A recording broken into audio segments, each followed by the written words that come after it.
Hi, I'm Dave Smith, here today to talk to you about Chapter 7 bankruptcies. A lot of people ask me questions about Chapter 7. I meet with 10 or 15 people a week asking me questions about how Chapter 7s work. Chapter 7 bankruptcy is commonly referred to as a liquidation bankruptcy. It's a liquidation bankruptcy because the court will look at all of the assets you own and try to determine if there's anything to liquidate amongst the things that you own. The process usually starts with the client coming to my office, sitting down, and they're usually very concerned about their financial condition. Usually the conversation is pretty simple in the beginning. They're asking questions about how bankruptcy works because they have a tremendous amount of debt and they're looking at all their bills and they're looking at all their income, and they figure out that it's just literally impossible for them to pay back all the debt that they have in a reasonable period of time. And so they're just looking for a fresh start. And the bankruptcy system is designed for just that. It's designed to help people get a fresh start so they can start their lives anew with a new financial day. So commonly when people come in and they ask me about bankruptcy, the first thing I ask is whether or not they have any substantial assets. Because if they own a house and they own it free and clear, they may not want to file a bankruptcy. They may want to figure out a way to work things out with their creditor. So I'll ask whether or not they own a house, whether or not they own a car.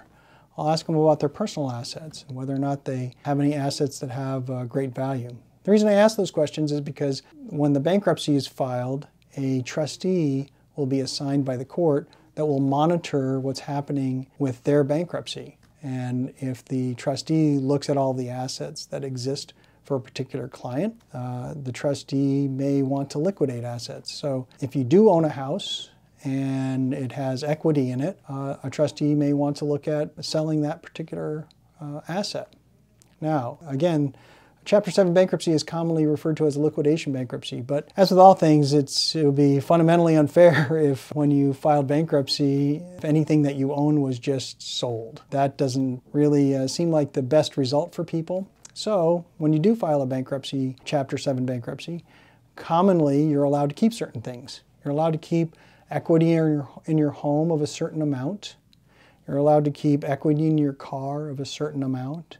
You're allowed to keep equity in all of your personal belongings of a certain amount.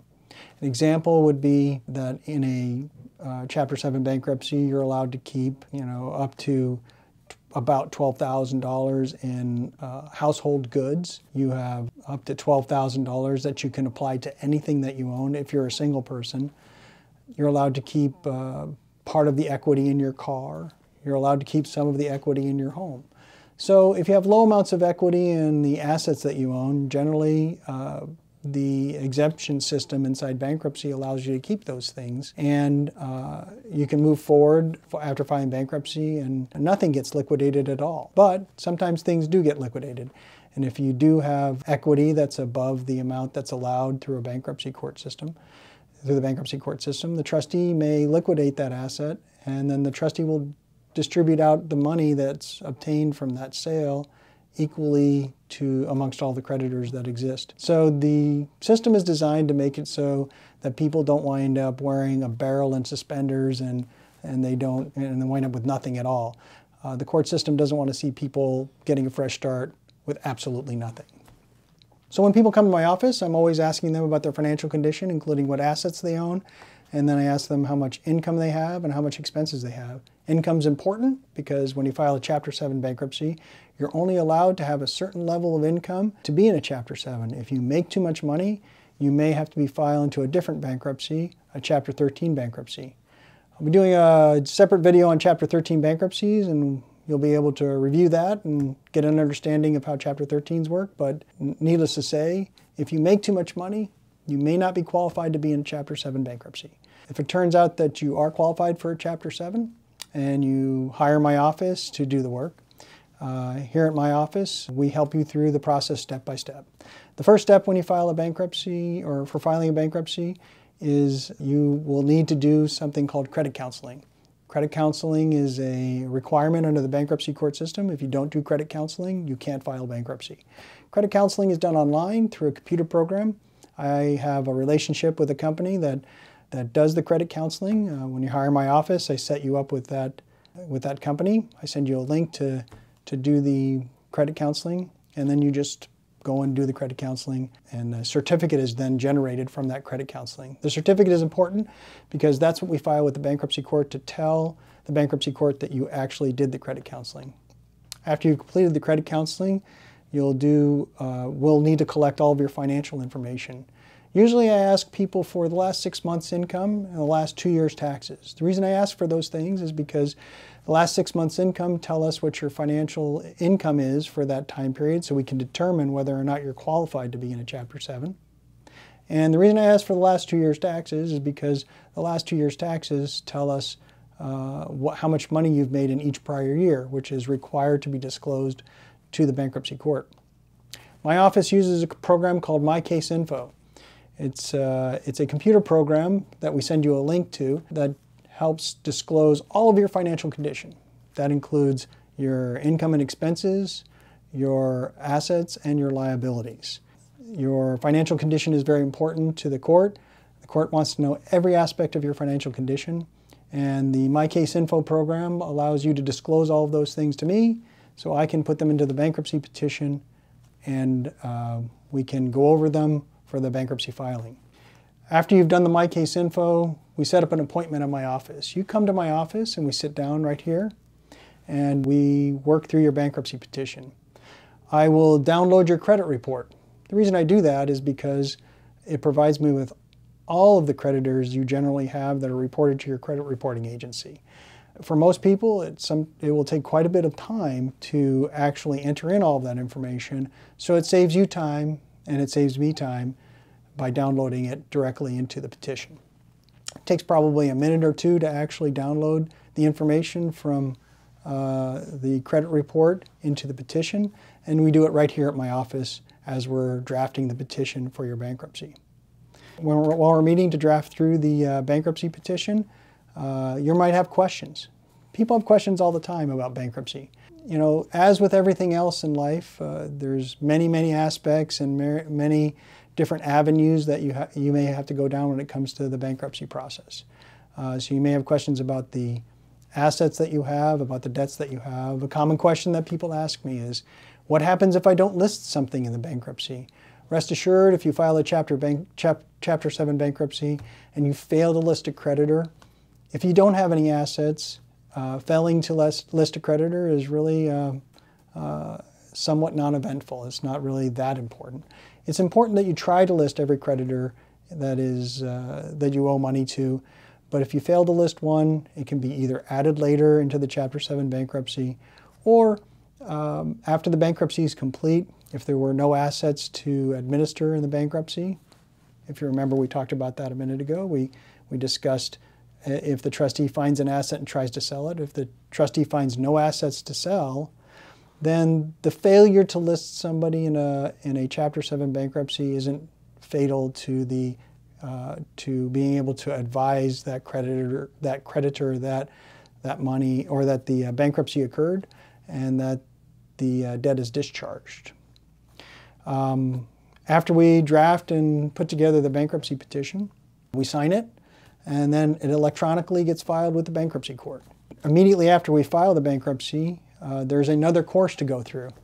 In the bankruptcy process, there seems to be a lot of educational type courses. I find them to be very useful and very helpful to people. Most of my clients that go through the courses feel like afterwards they really understand financially what's going on in their lives a little better. So after filing, there's another course. It's called Debtor's Education.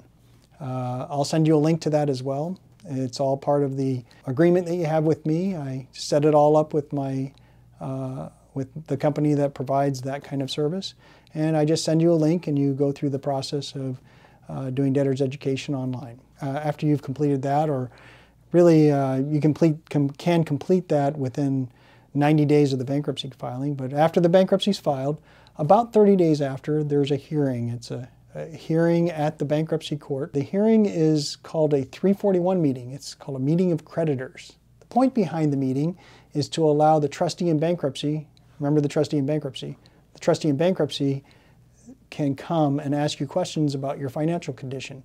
If you fail to disclose something, or something wasn't included in your bankruptcy, or you forgot something, that's the time when you want to disclose the thing that you might have missed. It's not uncommon to see, every once in a while, to see somebody show up and say, I forgot to list a certain item. Commonly, things that get forgotten are personal injury claims, money that's owed to people from friends or family members, or maybe somebody's going to receive an inheritance and they just failed to disclose it because they didn't realize that the inheritance was important. On the subject of inheritance, if a family member dies within 6 months of filing the bankruptcy and you expect to get an inheritance, that too may be attachable by the bankruptcy court trustee and has to be disclosed. At the 341 meeting, the trustee will ask you a series of questions. The questions by the trustees generally go like this. With the help of your attorney, did you draft and file a bankruptcy petition? Is it true and correct? Do you have any changes you wish to make? Is there anything that you haven't disclosed? Does anybody owe you money that you haven't disclosed? Do you have any family members that may pass away in the next 6 months that may require, create an inheritance? Do you have any personal injury claims? Class action lawsuits are another thing that get overlooked. Most of the questioning has to do with things that commonly get forgotten, and that is your moment in time to be able to tell the trustee of the thing that's missing. And if you don't disclose to the trustee your financial condition in full, it could result in you losing your discharge in bankruptcy, or if it's substantial, it could actually result in a criminal action by the bankruptcy court.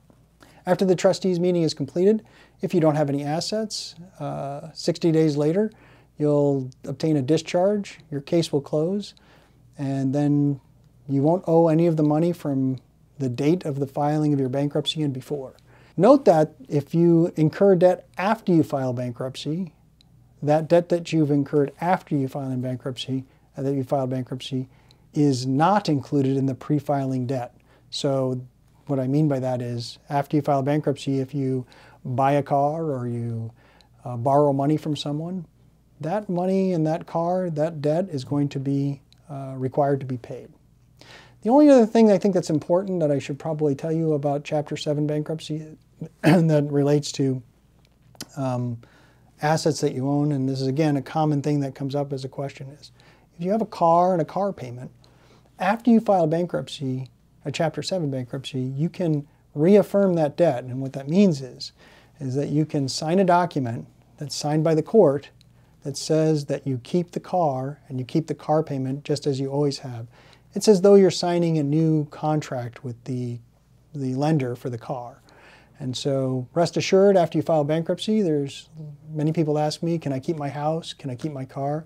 And generally speaking, the answer to that question is yes. Most people that are kept up on their house payments and have small amounts of equity in their house are able to keep their house. Most people that have a car payment are able to keep their car. If you have any more questions about Chapter 7 bankruptcy, feel free to call my office. We're here and we're available to answer any questions you might have. Please call and set up an appointment if you'd like. Thank you.